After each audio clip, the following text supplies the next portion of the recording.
Hey everybody, welcome to the Monday Fahles. I'm Craig Fahle, the Craig Fahle Show on Deadline Detroit. Glad to have you with me today. And if you're just figuring this out, we have moved the Friday Fahles to Monday because Fridays are already fun. We figured everybody needs a bit of a lift on a Monday instead. So that's why we're here today. And joining me today, Alan Lengel, of course, the editor-in-chief here at Deadline Detroit. Welcome back, sir. Pleasure to have you here. Thanks for having me. And my friend Ed Kelly, who of course you hear on the Mitch Album radio program on WJR, where he does all kinds of wonderful voices. He's also an aspiring stand-up comedian, actor, all kinds of fun stuff. More of a perspiring stand-up comedian, there you go. Actually, than anything. Does it bother you, by the way, that Friday Fahles, now the Monday Fahles, the alliteration no longer works at all? You know, it's all right. Okay. I can get by without that. I do like alliteration. With a little help from your friends. Absolutely, and that's why you guys are here. And we've got a lot coming up on here. We're going to talk a little bit later on about Beto mania that is going on right now, and a number of other things that are happening. But we're going to start. We're going to start with President Trump because apparently he was celebrating Festivus this weekend because it was the airing of grievances via Twitter. Wow. Oh, my word. He went after everybody and everything on Twitter this weekend. We'll talk a bit later about the white supremacist stuff because I think that's something we need to get into.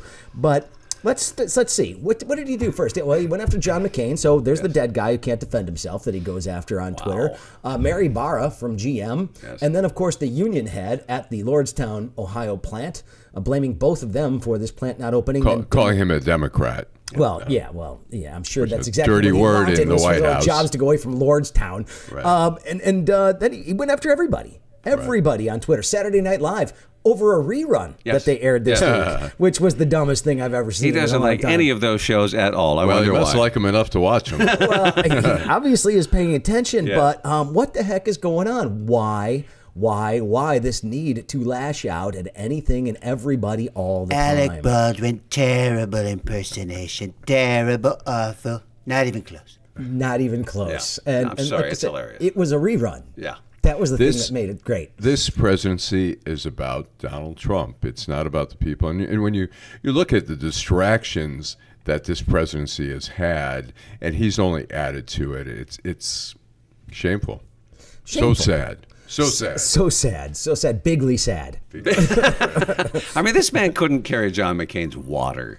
To really go after him posthumously, really, is that not a new low? Time. I mean, no, I know. There are no new lows. They're just lows. Well, but the thing is, I mean, I'm trying to figure out what it is he's so angry with John McCain about. I mean, granted, I understand the vote about repeal and replace, right? That makes some sort of sense. But at the same time, you know, is he suggesting that somehow John McCain deprived him of an actual accomplishment in this office? I think it all comes down to he wasn't invited to the funeral.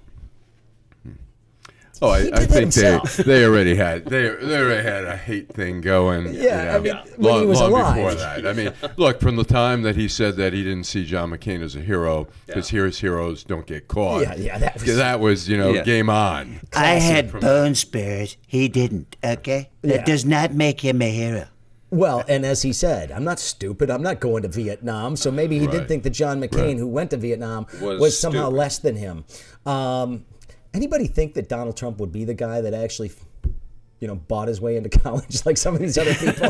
We'll get into that a little bit later on, because I think that's something that was in the news last week that we need to talk a little bit about. But yeah, Donald Trump, if he was still in the private sector, Don Jr. found out that he got into wherever he went because he apparently was a punter or something. Where am I from again? Oh, yeah, Wharton School of Business. Daddy, how much did you pay? But the thing about one of his tweets about John McCain, he called him last in his class, John McCain. But Donald Trump is the guy that apparently has paid people off to not release any of his academic transcripts, even going back to high school. And yet, if McCain had gotten a degree from Trump University, all would have been forgiven. That's right. So what do you get a degree in? Beefology? What do you get from Trump University? Well, marketing. How to pick out good steak? What? The guy is a amazing marketer. He is marketed. I mean, he sells, over the years, Trump steak, Trump vodka, and now Trump president. And people are buying everything. They just buy whatever's on the shelf. If he hadn't run for office, I could see him being that guy. All you got to do is place these tiny classified ads. You know, those guys doing those infomercials. Or Tom Vu, the get-rich-quick scheme. Yeah. You want chicks like me? You want car like me? Remember that guy Tom Vu? How you like my boat? How you like the girls? Yeah, exactly. So, I mean, he is one step above Tom Vu and the other guy who's not in jail. I don't know. I think they're on a par. Ads guy, I think, is in jail right now, but that's all right. But, all right. So, the other thing, too, is that the president still this weekend could not bring himself to say anything about white supremacists. He has been, of course, mentioned in a number of different manifestos that have been put out there by people that have been carrying out these acts, suggesting that Trump has shown them a light or shown a light on their issue and all this kind of stuff. When asked the other day if white supremacy is a problem, he said, no, it's just a few people who have very serious problems. There's an opportunity to sit there and say, you know what, these people are crazy. Nobody should pay attention to them. We need to denounce this in all its forms. It's not hard to do. But he doesn't want to lose votes. Yeah. That's pandering to... No, he's right. I mean, somebody can't lose that 2% of the population and still potentially win. They're, he might gain they're the people more. who are not going to vote for the other side regardless. So they're loyalists. To quote Meghan Trainor, it's all about that base, about that base, about that base. Yeah, well, at the same time, Mick Mulvaney, of course, Thank you for that. is the acting chief of staff, and he goes on Fox News yesterday, and he says... He actually has to say, the president is not a white supremacist. I'm not sure how many times we have to say that. Do we not have... You know what? Well, that says it all. To be true. That says it all. Why would you have to keep saying that if... No president has ever had to say that before. No. Right. Not once. No. Right. I mean, because back when Andrew Jackson was in office, nobody was asking about white supremacy. It was sort of just something that people were taking it for granted back then. Andrew Jackson, the forgotten Jackson. There was Michael, Tito, Jesse. Andrew, of course, who killed a whole lot of Native Americans and really did believe in white supremacy. And do we not have a federal conviction that sort of establishes him as a racist, if not a white supremacist? Well, with the letter C with a circle, policy and rental guidelines and all that sort of stuff. I do believe that exists. That would play in, would it not? Is that a stretch on my part? It might, but at the same time, how come? How come he can't do it?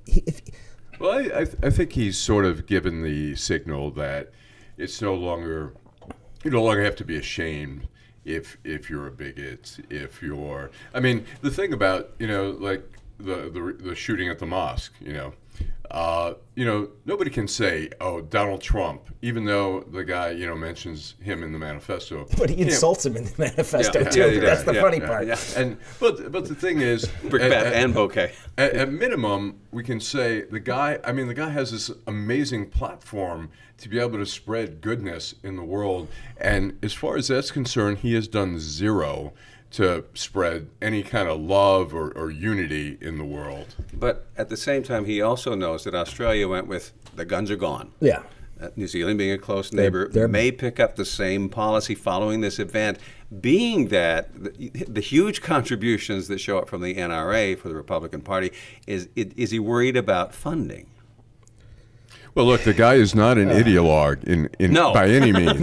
No. He doesn't really stand for anything. And the Republicans, I find it hard to believe that Mitchell and Lindsey Graham actually think he's a great guy, but they see him as this great vessel for their ideology to push that, and so they're running with it. He's greasing their paths. They are not of the same ilk.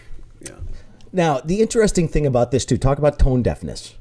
Judge Jeanine Pirro gets her show taken off of Fox News the other night because she made some Islamophobic remarks. Out of line. She definitely was, and I'm in mourning. Her. I'm in mourning over that.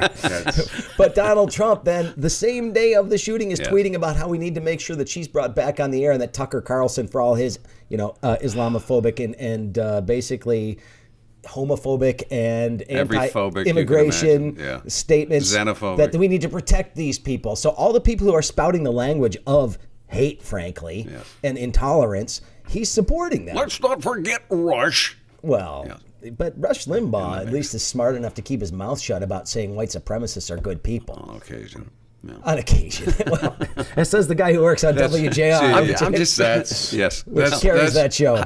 I actually work for a separate show. Yeah, that's not true. The company. I know. I'm just kidding. Sad state of affairs when you have to say that the defending of it's I don't get it. I don't get it. And it's the first time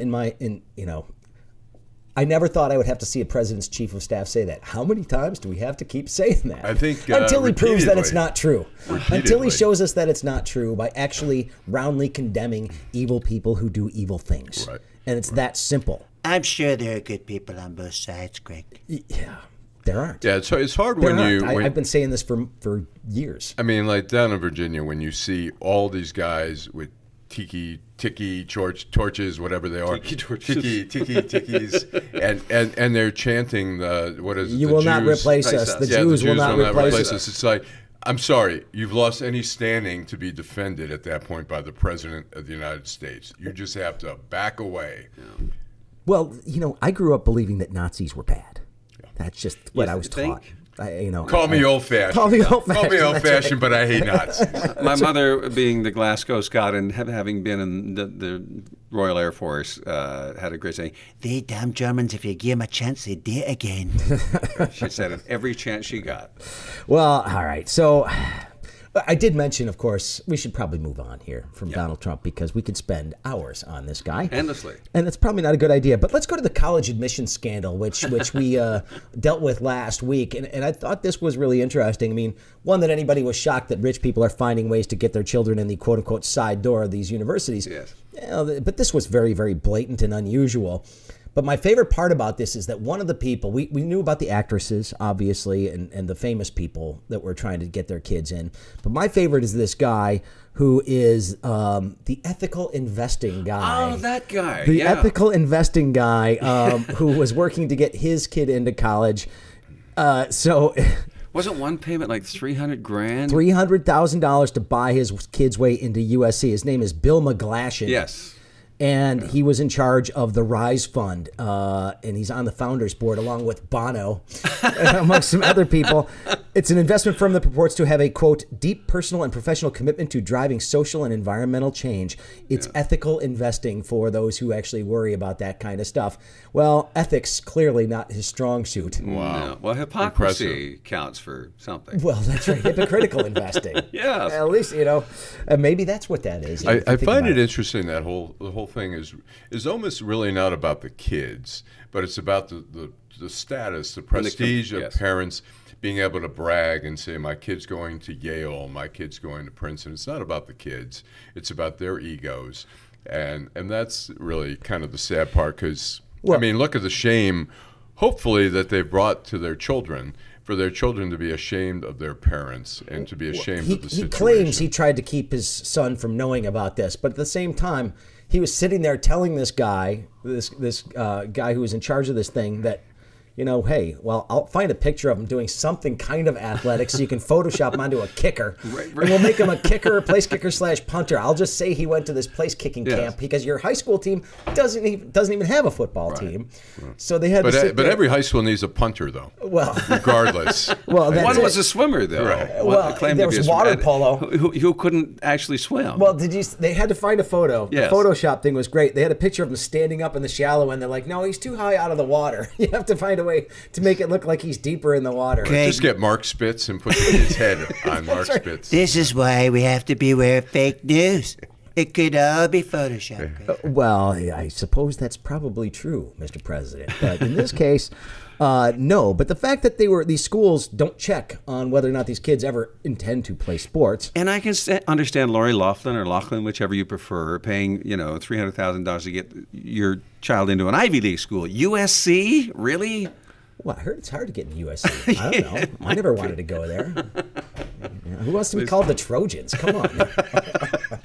Point taken. Point taken. But at the same time, this guy. This is one of the unnamed people, right? The two famous people have been dragged through the news and all this kind of stuff. But he clearly now has some splaining to do. He's the poster child because he did it not once but twice, if I'm not mistaken. He did a second payment of like $200,000 for another tier of education. And the other thing too is this guy paid $50,000 additional to have his son's ACT record Expunged? No, basically fixed. His kid went and took a test somewhere. Yeah. Different person took it somewhere else. That's the one that got turned in. Oh, this is why I worry about online universities. Well, the online universities, I mean, heck, they're not involved in this stuff. No, but I'm saying that you could have anybody sit at your keyboard. I mean, it better be photo verified or have the camera on the whole time. I know. I just, you know, I've been trying to wrap my head around why, you know, it's so important for parents to have kids that go to these prestigious schools. You know, I went to Western Michigan University and had a good time while I was there. Enjoyed it very much. Clearly. And, look, I turned out okay. Yeah. You know, clearly I've got some flaws, as anybody does, but at the same time, I don't think my life has been harmed in any way by not going to Harvard or Yale. In fact, I almost prefer it because... You would have hated New Haven. You think so? Yeah. I don't know. It doesn't have a good side of town. First of all, I would have flunked out in my first semester, but that's okay.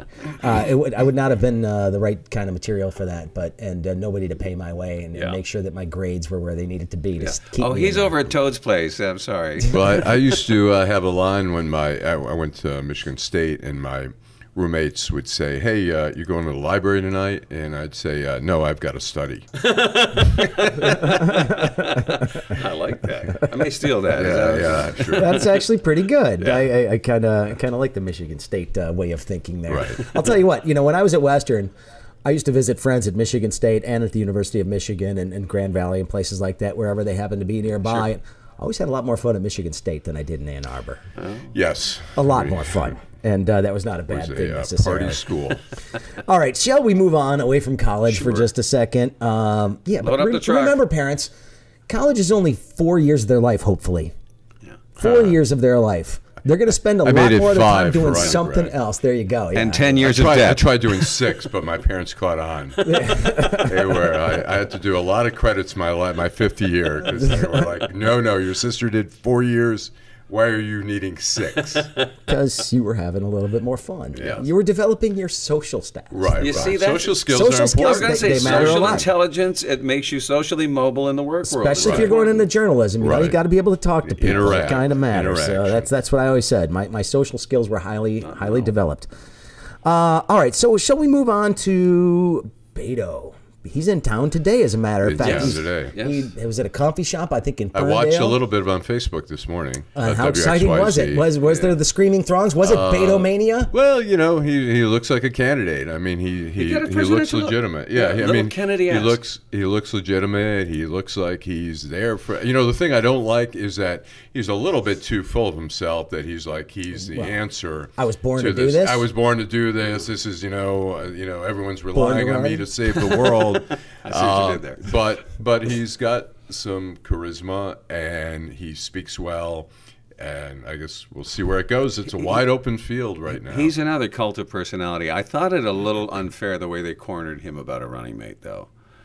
I mean, it's like, so would you have one? Well, I'm not sure who I would choose to run with me as a vice presidential candidate, but I'm not saying it wouldn't be a woman. It's like, give him a chance, Right. Well, it's been 2 days. It's a little Come on, you don't know? In this day and age, you better know right now. You better know. But. And it's just, look, Beto ORourke's an interesting guy. He ran tough in Texas, which is not an easy thing to do, to unseat a sitting senator, even if it is Ted Cruz. Right. Yes. Although I would vote against a rat that ran against Needle Nose. I really would. Just because I can't stand the man.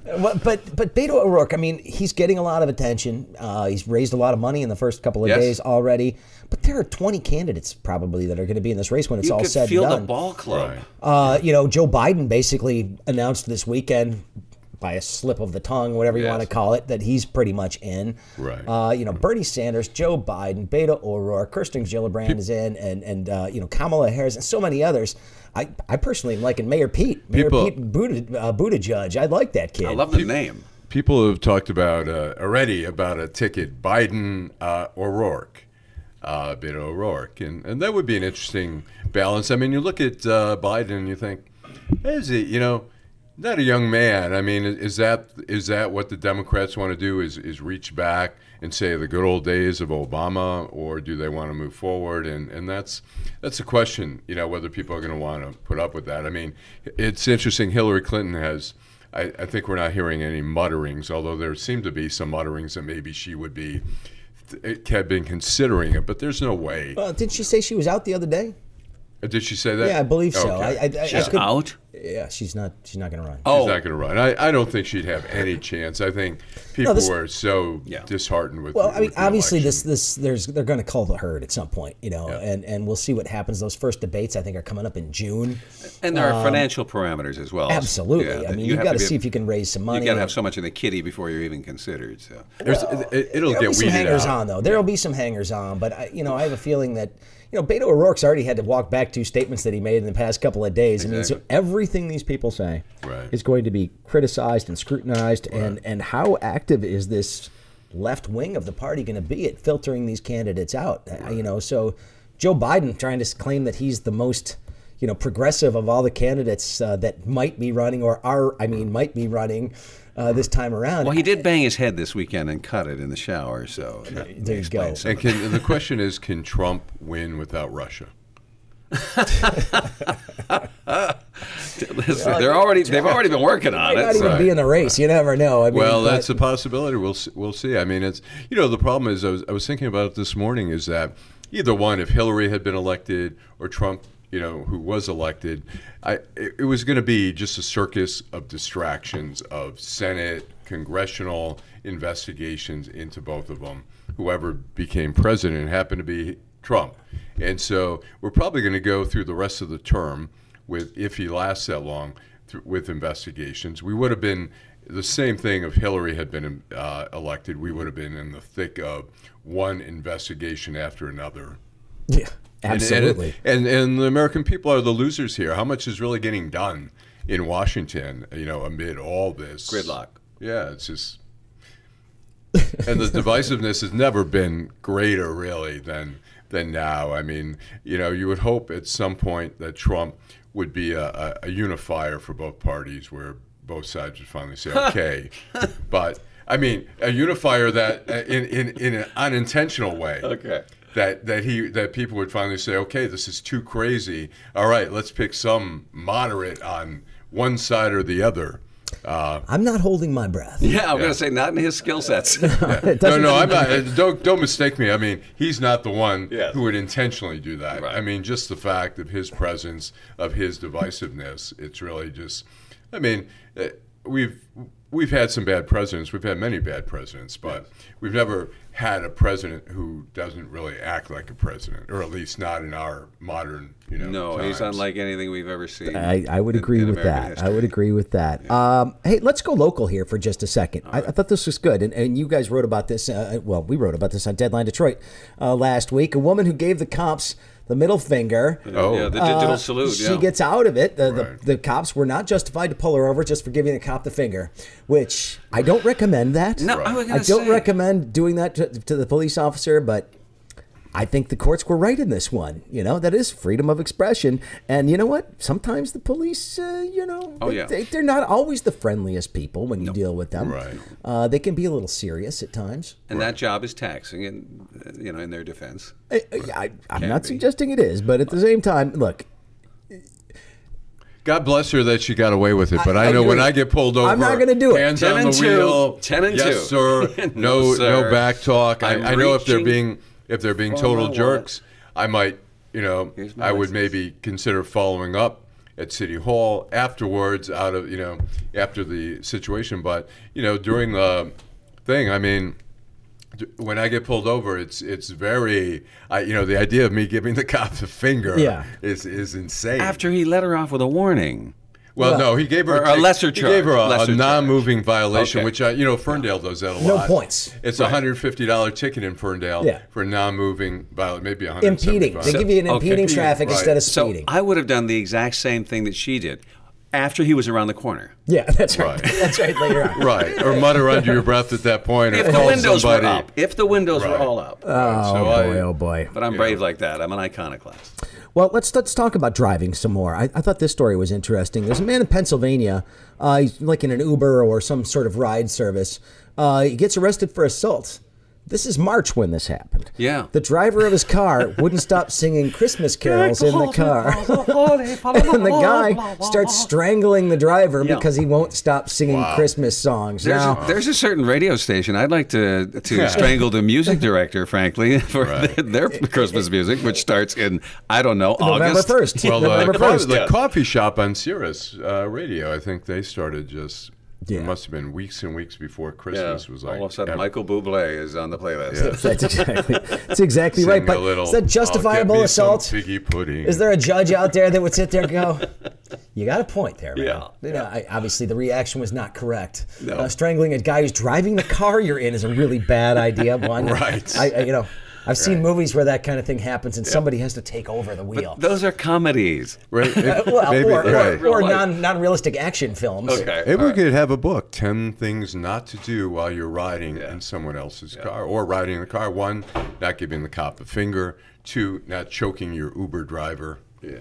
Well, this is great. So the driver of the car reportedly was singing Christmas carols, which upset Mr. Lucas. Clayton Lucas, 25-year-old, East Deer Township, northeast of Pittsburgh. First of all, Clayton. He said he reached around the driver's seat and began choking him to the point where he almost lost consciousness. When Pennsylvania State Police tried to arrest him, he allegedly wouldn't cooperate and refused to listen to their orders before eventually being taken into custody. I'll make all your Christmases white.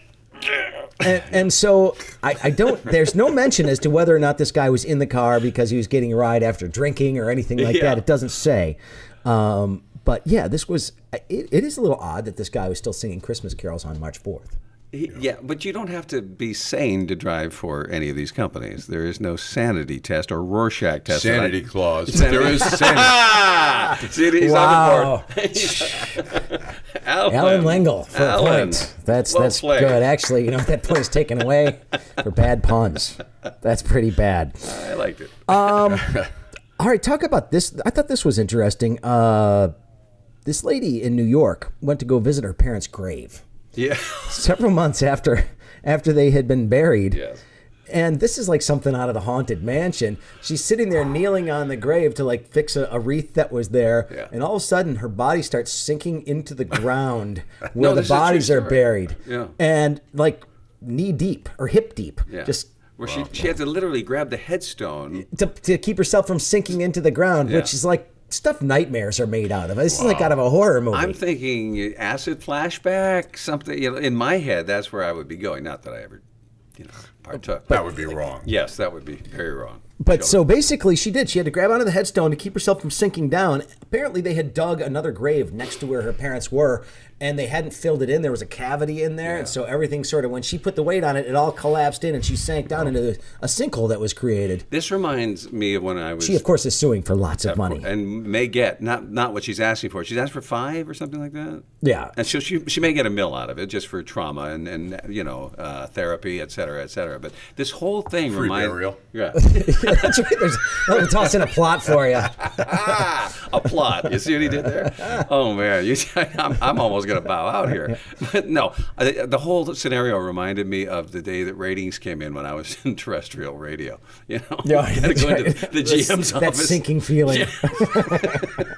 Are they going to fire us all today? Yes. Will we make it out the door without a cardboard box? That's exactly right. Yeah. Well, here's what she said through her attorney. I will never go back there again. I now fear walking in open fields, and I have nightmares and headaches. Wow. And I need counseling now. And if somebody had caught it on video, it would have gone viral, and she could have been a content producer and an influencer and monetized that. Well, it sounds like all the key words. Apparently being an influencer gets you into college easier. That's what they said. Unless you're Lori Loughlin's daughter, it gets you out of college. That's right. That's right. It sounds like she has all the key words fit for a lawsuit. Yeah, absolutely. I need help. It's all the only thing missing is loss of consortium. That's one that's almost in every suit. I can no longer have sex. That's usually included in these psychological lawsuits. So, it's a tough one to prove, obviously. But that would freak you out, though. Oh, are you kidding me? It was like every ghost story you heard when you were a kid was in a graveyard. It's a Stephen King novel. Exactly. Honestly. Pet Cemetery. Yeah, except his mom's cemetery. Exactly. All right. So, we have a boss in the room here, and Alan Lengel here. We have a business person who runs a business. Shouldn't we just shut down Thursday and Friday? It is March Madness. I mean, who's going to actually be paying attention to work? Yeah, go ahead. What the hell? We don't. Actually, we have work to do on those days, I realize. But it is exciting. I mean, the Michigan game yesterday was a great game. I root for Michigan. I root for Michigan just because my dad went there, and so, I have a rooting interest. But heck of a game yesterday. Kudos to the Spartans. I mean, 3 in a row over Michigan in any given year is really, really difficult. 3 over any team is difficult to do. Michigan's a good team. And what's Michigan State's reward? Getting absolutely screwed in the seedings yesterday. First of all, they should have been a 1 seed for winning the Big Ten the way that they did. I don't understand this. Absolutely. Tom Izzo did a magnificent job. They make him a 2 seed and stick him in Duke's bracket. Right. Which, did Tom Izzo do something to the NCAA once? Why is he being punished? I don't know. But nonetheless, they can beat Duke. Canadian. We'll talk Stanley Cup in a second. I'm going to say, when you get to hockey, let me know. Round ball, not so much. No, I mean, I think it's exciting. I mean, it is. They did get screwed on that, but you're going to have to beat Duke at some point anyway, more than likely. I went to state. I'll root for both teams. I'll root for Michigan and Michigan State. I just want to. I'd like them both to make the Final Four. That'd be pretty darn cool. Fourth time could be a charm for Michigan, although the way that they've been playing in the second halves of these games, I'm not sure. Yeah. Michigan, though, is a good tournament team, always has been. So we shall see. But I thought it was fantastic. Michigan State, I think they got a really, really bad draw. I don't understand. Like I said, Izzo must have done something to tick somebody off a long time ago. But we shall see. Yeah. We shall see. Duke is not infallible, and I'm sorry, the ACC does not deserve 3 #1 seeds. That's also. Right. And Gonzaga is tough. Gonzaga's tough too, but show me what they've done in the tournament. Yeah. Gonzaga's had 3 #1 seeds in their time. Where have they gone? Yeah. They've never won. True. And let's not forget the Pistons. They're in the sixth spot. They won't go very far. No, probably not. Won't pass and the Wings, round, in the meantime, I'm sorry, the Wings are in the lose for Hughes sweepstakes. Yes. Some kid named Jack Hughes, who's from here, isn't he? I'm not sure. Like this phenom, supposed to be the next Gretzky or something like that. So now what they're saying for hockey is lose for Hughes, so that you can get a chance at getting this guy in the lottery. So we shall see. The Wings, we have not seen a Gretzky in quite, Gretzky, Gordie Howe, Bobby Orr. Well, I mean, you got Sidney Crosby. Yeah, I mean, there are. Good. Yeah, there are some, but I mean, I'm not sure at that. No. Sidney Crosby though, 3 cups, been pretty darn. Yeah, I mean, there's certainly stars. All right, so it is Monday. We've got a lot of stuff coming up this week, and of course, we're going to follow up on my show tomorrow with some folks who are actually following Beto around to talk a little bit about the state of the race. So we'll be doing a lot of stuff this week here on Deadline Detroit on the Craig Fahle Show on Deadline Detroit, and of course, for all your news needs, check out DeadlineDetroit.com every single day. Check out Ed on the Mitch Album Show. He's been doing some funny movie reviews over there for a long time. Tuesday and Friday. Give me a little Travolta. What? I don't like nobody touching my hair. Did you do Captain Marvel? Did you review Captain Marvel? What did John Travolta have to say about that? I don't go to anything that came from a comic book. All right. Yeah. My tastes are very sophisticated. Yeah, I'm sure they are. Do you like what I do with my hair? I shaved it all off. I look like a roll-on deodorant. All right. You can get more of that on Mitch's program on WJR when Ed is there. Thank you, Ed Kelly. Appreciate it. Alan Lengel, we appreciate it as well. Thanks Michael Lucido, thank you again for recording and engineering this broadcast today. And thanks to all of you who are watching live on Facebook. And if you're catching it later on the podcast or at Deadline Detroit or at YouTube, wherever it is, thank you very much for supporting it. Appreciate it very much. Have a great Monday, everybody. Hope you enjoyed.